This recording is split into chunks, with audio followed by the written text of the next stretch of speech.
ನವಯುಗದ ಜ್ಯೋತಿ doctor ಬುದ್ರಿ ತಾತಿ Padmashri 2026. ಹೇಳ್ತಾರಲ್ಲ, ಕತ್ತಲೆಯನ್ನು ಭೇದಿಸಿದಾಗ ಮಾತ್ರ ಬೆಳಕು ಹೊರಹೊಮ್ಮುತ್ತೆ ಅಂತ. ಆ ಬೆಳಕು ಬುದ್ರಿ ತಾತಿ. 15 ವರ್ಷದ ಬುದ್ರಿ ತಾತಿ ಕಠೋರ ಸತ್ಯ ಕಂಡುಕೊಂಡಿದ್ದರು. ಶಾಲೆಗೆ ಹೋಗದ ಆ ಮಕ್ಕಳ ಭವಿಷ್ಯ ಕತ್ತಲೆಯಾಗಿತ್ತು. ಸಮಾಜದಲ್ಲಿ ಮಹಿಳೆಯರಿಗೆ ಗೌರವ ಕೂಡ ಇರಲಿಲ್ಲ.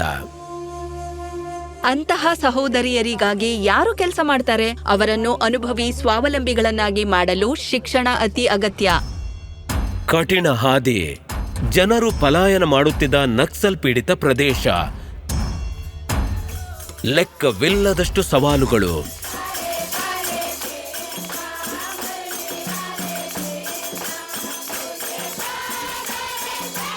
ಅವರು ನಿಲ್ಲಲಿಲ್ಲ, ದಣಿಯಲಿಲ್ಲ.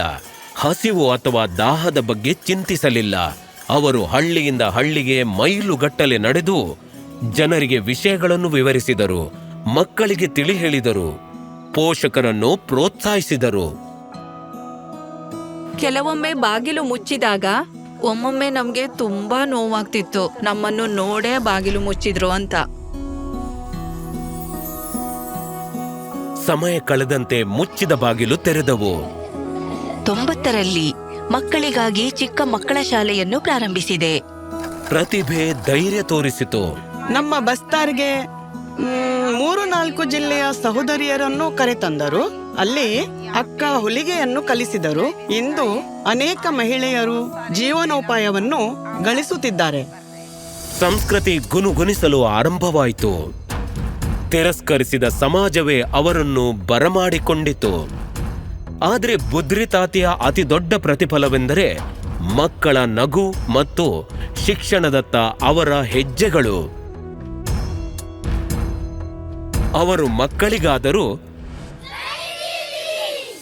ಜನರು ಎಲ್ಲದರಲ್ಲೂ ಪ್ರಗತಿ ಸಾಧಿಸುತ್ತಿದ್ದಾರೆ ಮತ್ತು ಸಾವಿರಾರು ಮಕ್ಕಳು ಓದುತ್ತಿದ್ದಾರೆ. ಇದು ಕೇವಲ ಒಬ್ಬ ಬುದ್ರಿ ತಾತಿಯ ಕೆಲಸ ಅಲ್ಲ. ಕಾಡಿನಲ್ಲಿ ವಾಸಿಸುವವರನ್ನು ಅವರು ಆರಿಸಿ ಬೆಳೆಸುತ್ತಾರೆ. ಇದು ಸ್ವಾಭಿಮಾನ.